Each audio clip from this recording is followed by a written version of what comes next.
Hi, I'm Chris Barnes, and I'm here with three-time PBA titleist Sean Rash and junior Team USA coach and newly appointed head coach of Delaware State University, Kim Terrell Kearney. Today we're going to talk about how to prepare for a tournament. I thought we'd start today with Sean Rash. Thanks, Chris. The biggest thing that I do when I prepare for a tournament is make sure that I'm positive and I'm confident in what I'm about to do.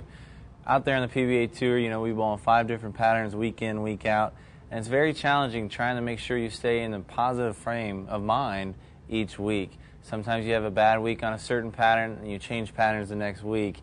You got to stay positive. Confidence in my book is the biggest thing to being successful out there on tour. That's why you have so many great players on our tour and even internationally. Those guys are confident when they're competing. So those are the biggest things I look for when I'm preparing for a tournament. There's a lot more that goes into it, and we'll leave that up to Kim Terrell, our new head coach. Yeah, well, I try to do my homework. When I have a team that we're about to compete in a tournament, I want to know what the surface is, if it's wood or synthetic. I want to know the volume. I want to know the distance of the oil. And all of those will factor into what pieces of equipment we bring with us.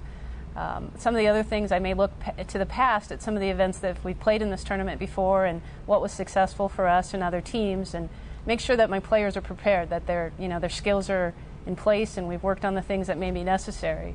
So I do whatever we can to make sure that we're ready to play. Well, I have an analytical approach, much like Kim's. I'm looking for what type of surface we're bowling on, how much oil, what the lane pattern might be. Our majors tend to be harder lane patterns and flatter, so the surface of the lane will have the most impact on my ball choices. Are we bowling on wood? Is it old, which most wood is now? Are we bowling on pro-anvilane, which is the slickest surface? Is it HPL, which has a little more texture to it? Lane Shield or Guardian, which are very, very dry surfaces in the front. The oil travels very quickly.